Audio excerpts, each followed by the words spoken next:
Talking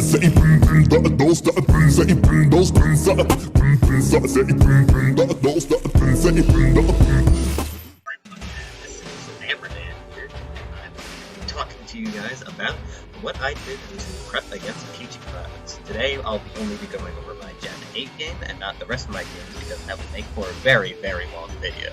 So today I'll just go over the Gen 8 game.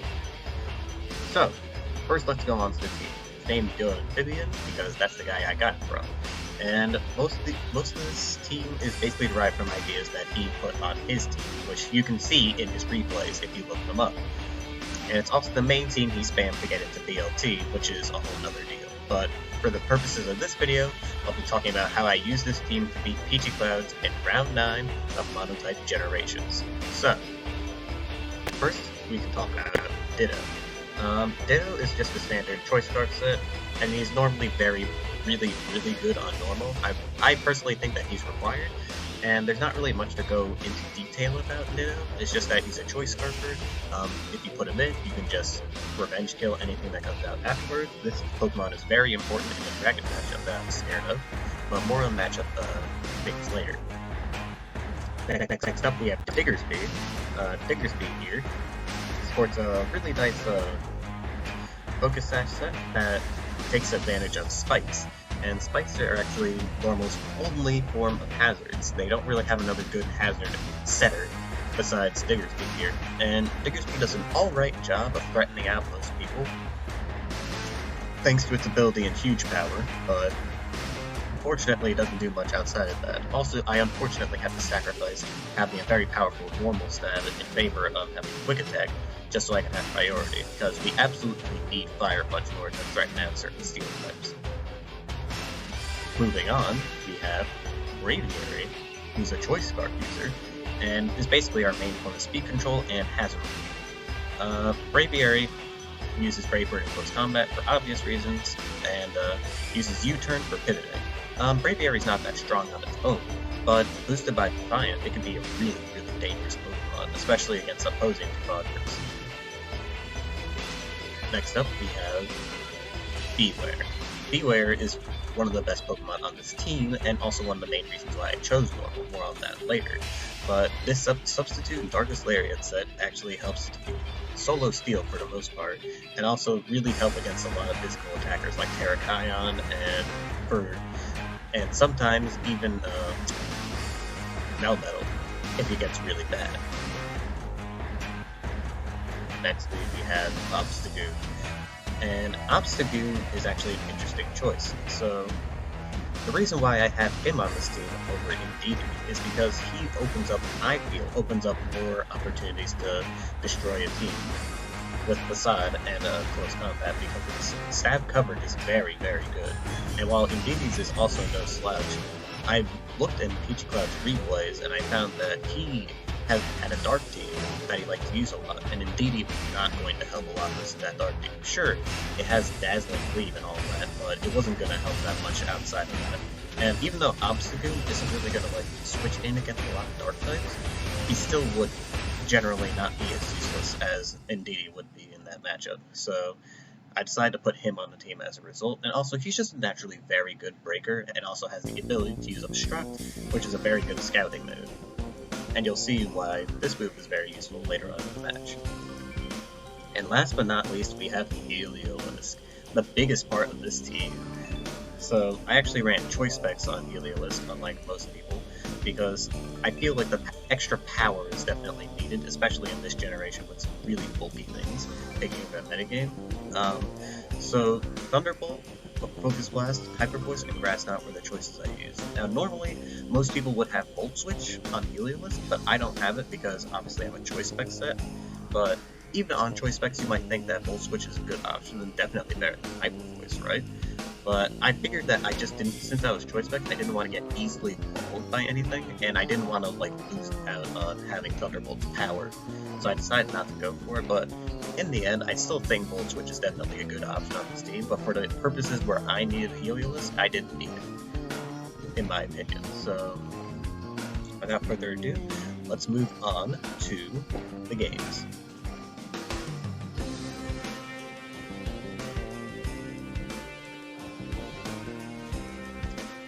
So here is the game, and this is, as you can see, Peachyclouds brought water, and water is obviously a very, very solid type in this generation. Also one that's very hard for me to prep against, and I honestly did not think I was going to have a very easy time against this team. But as you'll eventually see, I would defeat him in this match, and you'll see why.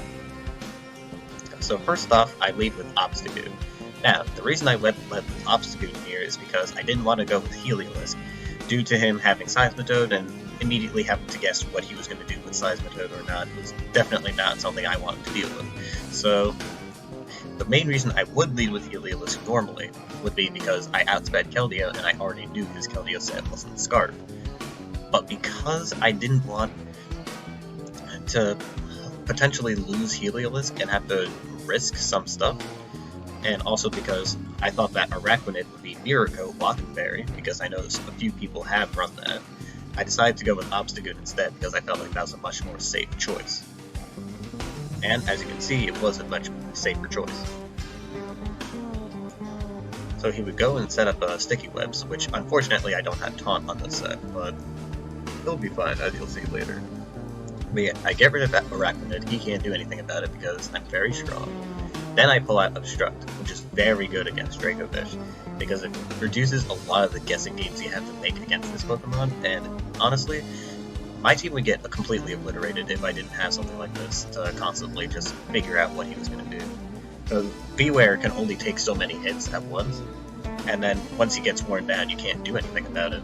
But what's great about Obstagoon's ability to use Obstruct, it essentially makes Dracovish really easy to deal with. And then, in return, if he uses a really weak move that isn't Vicious Rend, Obstagoon can just straight up revenge kill it, as I later show it in the game, so that's why I used Obstruct and why it's actually pretty good. But yeah, now that I know that, I go into Heliolisk. For some reason, PG decides to go into Vicious Rend again, but that's fine. So I actually tried to read him going into Seismitoad instead of going into Toxapex here, but it was fine that he went into Toxapex. I guess he was reading that I was going to read his Seismitoad, because obviously he wasn't going to stay in with Dracovish. He was doing absolutely nothing to me. But yeah, this was a fine play from Peachyclouds. So then I would go into Braviary, and he would use Toxic Spikes, which wouldn't be a big deal. I would then Defog, get rid of both webs and Toxic Spike, and then take a Skull in return, which is not a big deal, especially if it doesn't burn. He tried to set up Toxic Spikes again, and then I put Spikes on here. So the reason why I put on Spikes was because I thought he could switch out of Toxapex due to Diggersby just being there, and Diggersby is a pretty dangerous attacker, so I didn't think he'd keep his Toxapex in on it, but I guess he must have known that Toxapex would live a hit from Diggersby, and I didn't think he'd know that, and I thought he would just fear and run away. But apparently he knows his scouts, which is very good. I'd expect nothing less from Peachyclouds, but I'd still think he'd want to switch out and not like try to risk Skull and try to get the burn off, but he did what he did.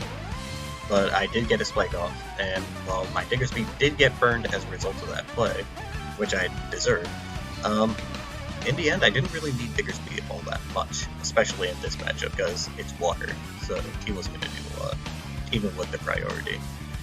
Now that was the perfect opportunity for Obstagoon to come in, and because Toxapex's leftovers is now apparently had leftovers and not Black Sludge, that's very interesting, but now that Toxapex doesn't have his leftovers anymore, I can now start using Facade.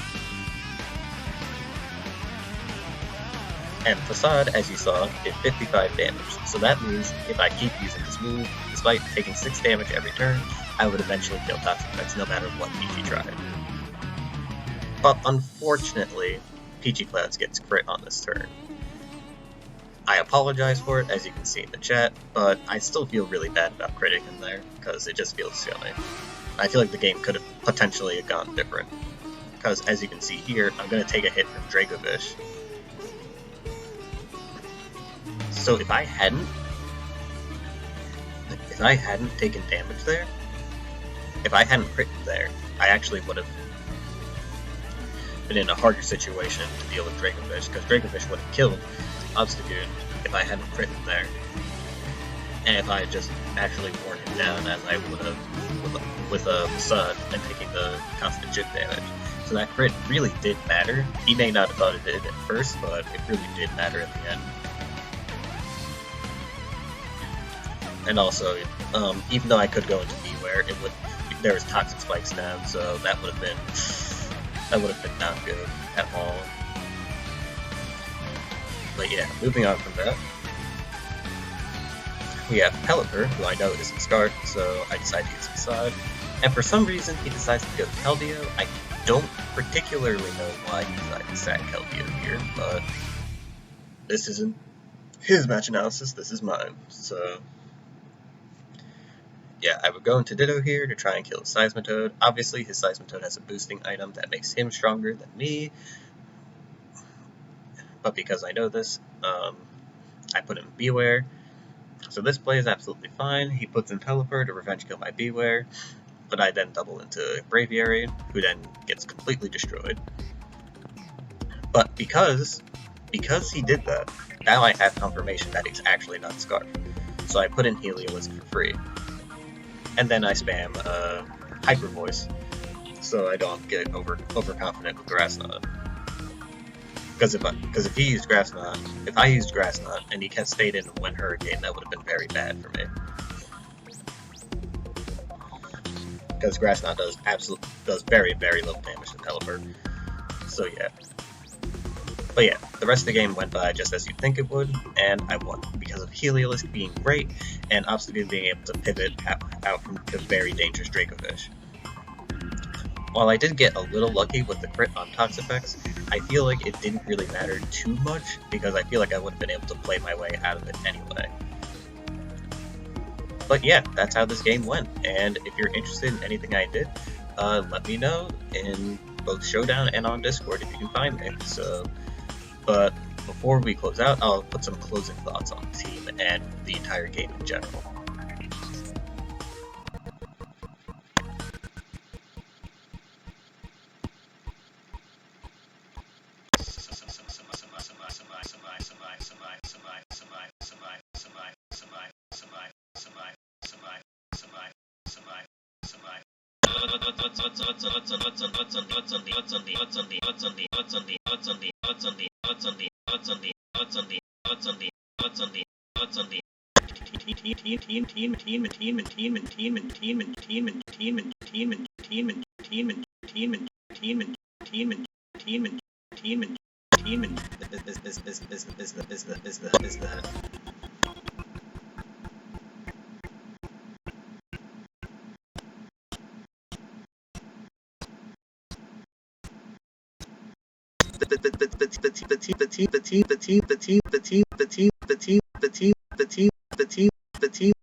Is pretty underwhelming against most stuff.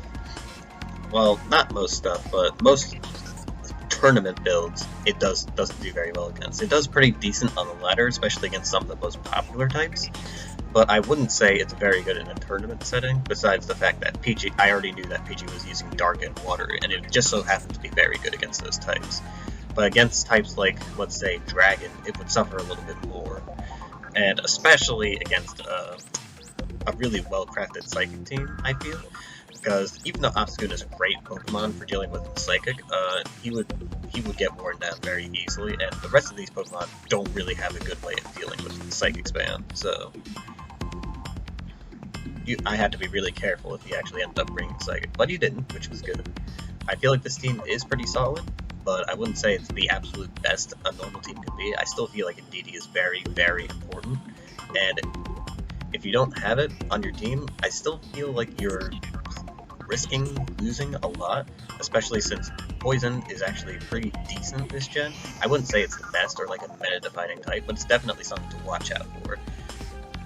So I'd still probably use Indeedee if it was up to me, but I feel like doing Vivian's team did just fine in this situation, and as you can see, it did do just that. So I'm grateful for how this team did, and I'll go into a little bit more detail on some of the matchups I was expecting from Peachy. So, as you guys know, I thought Peachy was going to be using a water team, or a dark team, based on his replays. And because of this, I decided to bring a normal team, because Beware pretty much does really good against dark, bar like Grimmsnarl, but I had other Pokemon for that. And Heliolisk, as you saw in the replay, does very well against water. And it's because of those two matchups that I had very good confidence in bringing normal. Two other matchups I was worried about running into was definitely Dragon and Steel. So Steel was no problem because Beware pretty much solos the entirety of Steel, bar like Duraludon, but I had Ditto to deal with that situation anyway. And I also had Diggersby and Obstagoon to an extent, and also Heliolisk also does nice work against Steel, especially since it has Focus Blast. And if you're wondering why I think Beware completely destroys Steel, once you get its substitute up, not even Melmetal can two-hit KO you. And if you start bulking up, that mod will not be able to do much against you. And since Melmetal has a high HP stat, if you Drain Punch it, especially when you're bulked up, you're gonna get a lot of health back. So Beware is very good in that regard, and I feel like it's kind of a slept-on mod on normal teams, especially if you look at the current viability rankings, but I can get why it's not like the highest. But yeah, I was watching out for that matchup for Steel, and I was watching out for Dragon. Now, Dragon would have possibly been the worst matchup for this team, because Dragon has a lot of offensive pressure that it can lay down, depending on the team. If it's a non-Dracovish team, then I would have absolutely gotten creamed, for sure, because it would have just become a game of basically pick something to sack, and then put in Ditto to revenge kill. And it would have just been repeating over and over again, because they could just spam Dracos across the entire team. There's nothing I can do about it. Obstagoon might be able to put in like a few holes on the team, and Braviary might outspeed a few mons, but in general, they're just not going to do that much. But yeah, Dragapult's a big threat to this team, and Hydreigon is also a really big threat to this team. Despite me saying that Dark isn't a big deal, I still feel like, since if it's just Hydreigon, Dark is manageable, but if it's Hydreigon on the type of like a bunch of other really threatening Pokemon that you don't have a direct advantage against, you're going to have a hard time. And I feel like Indeedee in that situation would have been better. Oh yeah, Indeedee is definitely better in versus Dragon, but versus Dark, which was a type I was expecting, I would definitely say I'm glad I didn't bring it. And since Obstagoon did play a pivotal role in this game, I would say I'm glad I brought Obstagoon instead.